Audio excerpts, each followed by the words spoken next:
ist Katja vom Vieslav und Om und ich bin heute am Heiner See in der Nähe von Leipzig und am Heiner See stehen die Seedatschen. Und die Seedatschen sind kleine, süße Tiny-Häuser mit einer spektakulären Aussicht, den Sonnenuntergang direkt vor der Nase.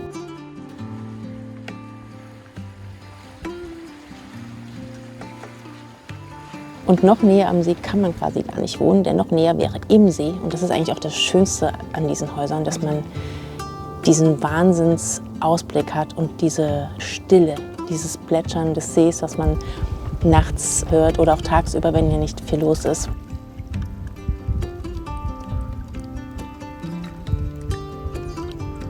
Aber jetzt lass uns mal reinschauen.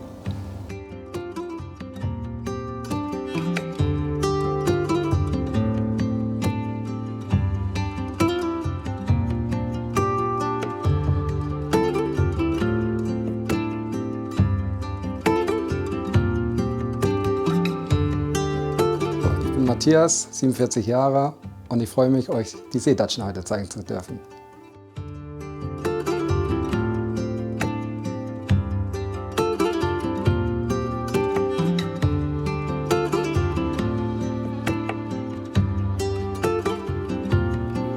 Also du kommst da quasi vorne von der Seeseite rein in dem kleinen Häuschen und wir hatten geplant oder haben es dann auch umgesetzt logischerweise, da gleich einen Kamin mit reinzunehmen, weil es eben eine schöne Wärme ergibt und mit dem Holz zusammen ganz, ganz schön ist, und auch im Winter ist es natürlich ein Knaller mit dem Kamin.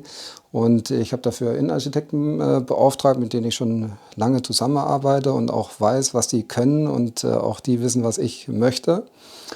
Und sind dann im Laufe der Planung drauf gekommen, dass wir hier kein Holzständerbauweise machen, sondern richtig massive, letztlich wie so Dreischichtplatten sind das, 10 cm dick mit einer Holzfaserdämmung nochmal außen vor und dann noch eine klassische Fassade. Und ja, und dachten dann, wir müssen halt auf kleinstem Raum alles unterbringen, ne? Und waren am Überlegen, was braucht man für 2 Leute, Kamin, klar.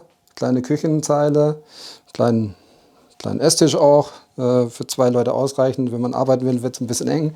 Eine Couch zum Lesen. Also prinzipiell bin ich dem Wasser sehr hingezogen. Einmal ganz früher war ich tauchen, was ich jetzt nicht mehr mache, aber als Jugendlicher war ich tauchen. Und ich habe einen Segelschein und mache ich auch noch aktiv. Und von daher hatte ich schon immer einen gewissen Bezug zum Wasser, habe auch mein silbernes Seepferdchen damals gemacht und fand das auch immer schön. Also ich bin eine Wasserratte, ja, und von daher war natürlich an einem See zu wohnen, oder wir wohnen ja nicht hier, aber am See so ein Haus zu haben, war natürlich schon sehr reizvoll. Und durch die Erfahrung von meinem Freund auf der anderen Seite wurde ich natürlich bestärkt, hier was zu machen. Und das war eigentlich so der Antrieb. Und dann war es eigentlich so, dass ich gesagt habe, okay, jetzt, ich bin noch in der Vermögensaufbauphase, und das jetzt nur für mich zu nutzen, nur am Wochenende dann hier zu sein und sowas, fand ich irgendwie jetzt nicht so passend, und habe mich dann dazu entschieden, das zu vermieten. Und dann haben wir hier im unteren Bereich eigentlich die Stauflächen, hier wie Schränke zum Auf- und Zumachen, und im unteren Bereich Schränke, und hier hinten haben wir dann letztlich das Bad. Klassisch mit Toilette, Waschbecken, Dusche, was man so braucht, um hier seinen Urlaub zu verbringen oder seine Zeit. Und natürlich der Bettbereich. Und da war natürlich die Überlegung, im unteren Bereich haben wir keinen Platz mehr. Wir haben hier eine schöne Deckenhöhe, also machen wir oben das Bett rein, eine kleine Leiter dazu, damit man auch hochkommt, die man wegschieben kann. Ja, das Schöne hier ist hier diese Enge, man fühlt sich ja, einfach geborgen hier, wie bei Mutti im Bauch. Ist jetzt ein bisschen überzogen, aber es ist, ich liebe es, hier zu schlafen. Ne? Einfach diese Enge, ist richtig muschelig hier. Also das ist einfach schön. Und dann auch gleich noch ein Fenster, wo man die frische Luft hat. Also besser geht's nicht. Ja, ansonsten, das Wasser ist unmittelbar vor der Tür. Da ist natürlich unbegrenzte Möglichkeiten. Wir haben Stand-Up-Paddles da für die Gäste. Wir haben einen Kajak da. Wenn ich da bin, können wir auch noch runter mit dem Kutter fahren. Also von daher kann man hier einiges treiben. Auf der anderen Seite des Sees ist ein Bootsverleih und Restaurants. Hier Ina hat ihren kleinen Ape Piaggio-Roller, wo es lecker Kaffee gibt, oder im Winter dann auch Glühwein oder Tee, je nachdem, was man möchte. Und Lars vorne am Campingplatz macht auch im Sommer über kann man da auch Stand-Up-Paddles ausleihen, wenn man es möchte. Aber kann auch mit dem Wasserski fahren oder auf der Banane oder auf der Couch, was man möchte. Also es gibt hier unzählige Möglichkeiten. Hier gibt es auch Kiter, also hier darf man auch kiten. Segeln sowieso, Surfen, also alles, was der Wassersport so hergibt. Ne? Und Angeln, das geht auch. Das kann man auch mehr machen. Also es ist umfangreich und der See ist ja auch groß genug. Hinten ist ja auch noch das Haubitzer Becken mit angeschlossen, sodass man hier auch eine gewisse Größe hat.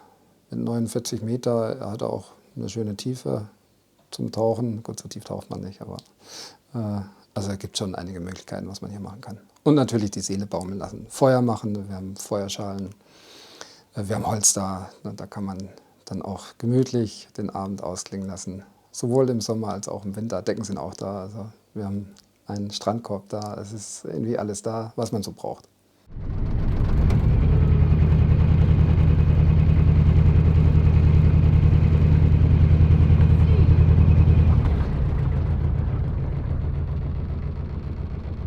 Ja, das hat eine Höhe von knapp 4 Meter und ich sag mal, eine reine Wohnfläche, wenn man es jetzt auf Wohnfläche berechnen würde, von 14 Quadratmeter. Die Nutzfläche ist ein bisschen größer durch den oberen Bereich. Ja, also so grob 20 Quadratmeter sind das hier.